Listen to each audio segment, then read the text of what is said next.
बिस्मिल्लाहिर्रहमानिर्रहीम। शुरू अल्लाह के पाक और बाबरकत नाम से जो दिलों के हाल खूब जानता है। अस्सलाम वालेकुम। वेलकम करती हूँ सबका फ़ातिमाज़ मेन्यू में। ये खाने, ये मीठे, ये केक, ये मिठाइयाँ, ये तो बहाना है बस मीठी सी ईद का। आज इब्तिदा करूँगी एक खूबसूरत सी दुआ के साथ कि अल्लाह पाक आज जुम्मतुल विदा है, जुम्मतुल विदा के सदके तमाम बे औलादों को औलाद अता फ़रमा दे, तमाम बेघरों को घर अता फ़रमा दे। जितने भी बीमार हैं अल्लाह पाक उन्हें शिफ़ाए कामिला अता फ़रमा। अल्लाह पाक आप सबके घरों में खुशियाँ, बरकतें, रहमतें नाज़िल फ़रमाए। तो चलिए रेसिपी को स्टार्ट करते हैं। बिस्मिल्लाहिर्रहमानिर्रहीम। यहाँ पे मैंने लिए हैं 4 अदद अंडे। 1 बाय 1 इन्हें मैं एक बाउल में ऐड कर दूँगी। और यहाँ पे मैं ले रही हूँ एक इलेक्ट्रिक बीटर, जिसकी हेल्प से मैं इन्हें बीट करूँगी। अगर ये नहीं है तो इसकी जगह पे आप एक विस्कर यूज़ कर सकते हैं। इसे हमने बहुत ही अच्छे से बीट करना है। और अब मैं इस पॉइंट पे इसमें ऐड करूँगी हाफ़ कप दानेदार चीनी। ये रेगुलर वही चीनी है जो हम घरों में इस्तेमाल करते हैं। इसे डाल के भी हमने इसे बीट करते जाना है जब तक कि ये बिल्कुल से फोमी से अपने साइज़ में डबल ट्रिपल ना हो जाएं। और माशाल्लाह से आप यहाँ पे चेक कीजिए, अंडे हमारे बहुत अच्छे से बीट हो गए हैं। इसमें वनीला एसेंस ऐड करूँगी हाफ़ टी स्पून। और इसे हमने अभी और बीट करना है जब तक कि ये एक थिक सी कंसिस्टेंसी में नहीं आ जाते। और माशाल्लाह से देखिए, ये इसकी कंसिस्टेंसी होनी चाहिए कुछ रिबन टाइप की। देखिए, तो इसे हम साइड करेंगे। और यहाँ पे मैं ले रही हूँ 100 ग्राम मैदा। और इसमें मैं ऐड करूँगी half tea spoon baking powder. इसे मैं अच्छे से कर दूँगी मिक्सिंग अच्छे से कर दें ताकि मैदे में अच्छे से वो मिक्स हो जाए। और अब मैं इसे थोड़ा थोड़ा सा करके एग वाले मिक्सचर में ऐड करूँगी। और इसे हम हाथ से फोल्ड करेंगे। अब हमने इसमें बीटर नहीं यूज़ करना, इसे हम हाथ से फोल्ड करते जाएंगे। इसीलिए हमें थोड़ा थोड़ा सा ऐड करना है और इसे फोल्ड करते जाना है ताकि इसमें कोई लम्स वगैरह ना बने और ये बिल्कुल स्मूथ सा पेस्ट हमारा रेडी हो जाए। और इसी तरीके से मैं फोल्ड करते हुए सारे का सारा मैदा इसमें ऐड कर दूंगी। और यहाँ पे मैंने एक पैन ले लिया है जिसमें हमने केक को बेक करना है। इसे मैं ऑयल से अच्छे से हर तरफ से ग्रीस कर दूंगी। ग्रीसिंग हमारी बहुत अच्छी सी होनी चाहिए। अब मैं इसमें ऐड करूंगी थोड़ा सा मैदा, 1 टेबल स्पून के बराबर। और इसे मैं अच्छे से पूरे पैन में चारों तरफ फैला दूंगी। कोई साइड इसकी रहनी नहीं चाहिए, हर तरफ से ये कवर होना चाहिए मैदे में। और ये हमारा टिन बिल्कुल रेडी हो चुका है। अब मैं इसमें ऐड कर दूंगी अंडे वाला मिक्सर जिसमें हमने अभी मैदा फोल्ड किया है। बहुत ही अच्छे तरीके से सारे का सारा मैं इसमें ऐड कर दूंगी। बाउल को हम अच्छे से क्लीन कर लेंगे ताकि मिक्सचर हमारा बिल्कुल भी ज़ाया ना हो। और आप देख सकते हैं कि हमने सारे का सारा मिक्सचर पैन में ऐड कर लिया है। अब मैं इसे 2 से 4 बार टैप टैप करूँगी ताकि इसमें जितने भी एयर बबल हों वो बिल्कुल सेट हो जाएं। और यहाँ पे मैंने ओवन को प्री हीट कर लिया था 180 सेल्सियस पे। और अब मैं बहुत ही एहतियात के साथ इसमें पैन रख दूँगी और 30 मिनट का मैं टाइम लगा रही हूँ। 30 मिनट बाद इसकी कंडीशन को चेक करते हैं। और 30 मिनट यहाँ पे हो चुके हैं। केक को हम निकाल लेंगे, थोड़ा सा सेट होने देते हैं, फिर आपको दिखाते हैं। और तब तक हम करते हैं अगली तैयारी। यहाँ पे मैंने 1 कप व्हिपिंग क्रीम ले ली है और इसे मैं बीट करूँगी बहुत ही अच्छे से जब तक कि ये थिक कंसिस्टेंसी में नहीं आ जाती। और मैं बीटर की स्पीड को स्टार्ट में स्लो कर रही हूँ। 1 मिनट के बाद मैं आहिस्ता आहिस्ता से इसकी स्पीड को बढ़ाते हुए फुल कर दूँगी। और माशाल्लाह से क्रीम हमारी बहुत अच्छे से बीट हो रही है। और क्रीम हमारी बहुत अच्छे से बीट हो चुकी है। इसकी यही कंसिस्टेंसी हमें चाहिए थी। ये देखिए माशाल्लाह से क्रीम हमारी बिल्कुल सेट है, गिर नहीं रही। और जहाँ पे आप केक को चेक कीजिए किस कदर स्पंज हमारा सॉफ्ट और नरम बना है।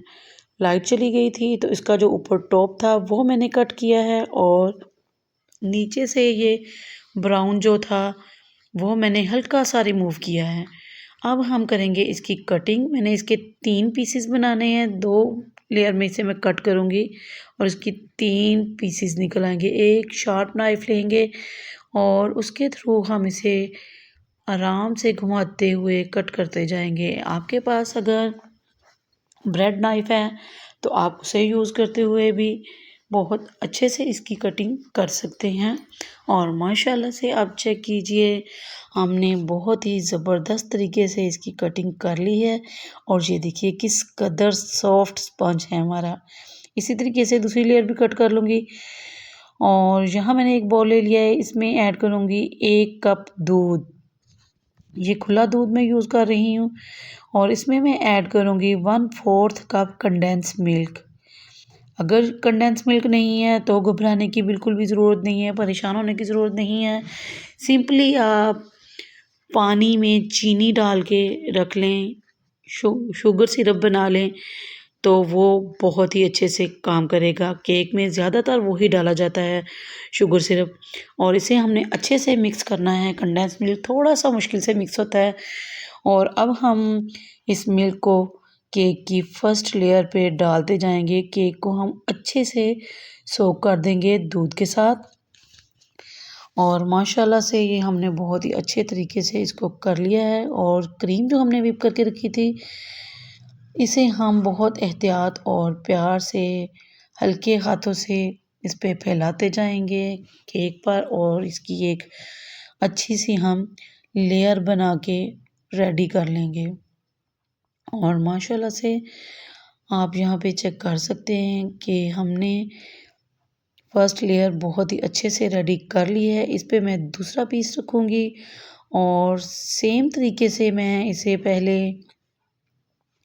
दूध वाले मिक्सचर से इसे सोक करूँगी और फिर हम इस पे क्रीम लगा देंगे सेम तरीके से और फिर हम इस पे रख देंगे इसका थर्ड वाला पार्ट।